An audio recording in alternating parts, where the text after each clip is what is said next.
விஜய வந்து அவங்க அப்பா தான் சினிமாவுக்கு கொண்டு வந்தாரு. அரசியலுக்கு வரணும் அப்படின்னா அவங்க அப்பா அவ்வளவு பாடுபட்டாங்க. அந்த பொறுப்புணர்ச்சி விஜய்க்கு இல்ல அப்படின்னு சொல்லி. அதுதான் இங்க பாருங்க, நல்லா புரியும். ஒருவன் போதைக்கும், அது எந்த போதைனான்னு, போதைக்கும் புகழுக்கும், புகழ் கூட ஒரு போதை தான். இவன் புகழ் போதையில் இருக்கிறது கன்ஃபார்மாக தெரியுது. ஏன்னா இவன் வந்து இந்த பெண்கள்லாம் இப்படி தற்கொலைத்தனமாக பேச விட்றா இல்லையா, அதிலே தெரியுது இவன் புகழ் போதையில் இருக்கான்னு. ரெண்டாவது மது போதை, அதை கடந்து பெண் போதையும் இவனுக்கு இருக்குது. அதனால் இவன் என்ன செய்யறான், மற்றதை பற்றி கவலையே இல்லை. எனக்கு தெரிஞ்சது நான் சொல்கிறேன்.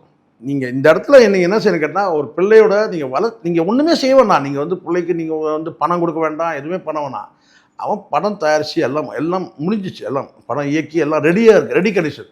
மே மாதம் படத்தை ரிலீஸ் பண்ணலாம். படத்தை ரிலீஸ் பண்ணக்கூடாதுன்னு சொல்லிட்டு நீ தகராறு பண்ணுற விஜய் காரணம் என்ன, ஜனநாயகன் வந்த பிறகு நீங்கள் பண்ணிக்க. அதுக்கு முன்னாடி அந்த படம் வந்து ஹிட் அடிச்சிச்சுன்னா இவனுக்கு வந்து கிரேடு குறைஞ்சிரும். இப்படி யாராவது யோசிப்பாங்களாம்மா? எல்லா அப்பாவும் தான் மகன் ஒருத்தன் தான் நினைப்பாங்க. இப்படி ஒருத்தர் யாராவது நினைப்பாங்களா? எஸ்எஸ்சி கூட நான் கேட்டால் மற்ற நடிகர்கள்லாம் குழி பறிச்சாங்கன்ற ஒரு கதைகள்லாம் இருக்குது. ஆனால் மகனுக்காக தான் எல்லாமே. ஆனால் நீ என்ன செய்யணும், மகனுடைய படம் வரணும்னு நினைக்கிறேன்ல. ஆனால் வந்து அதுக்கு ஒரு முட்டுக்கட்டை போட்டு மறைமுகமாக படத்தை இதை தாண்டி அவங்க என்ன செய்வாங்க?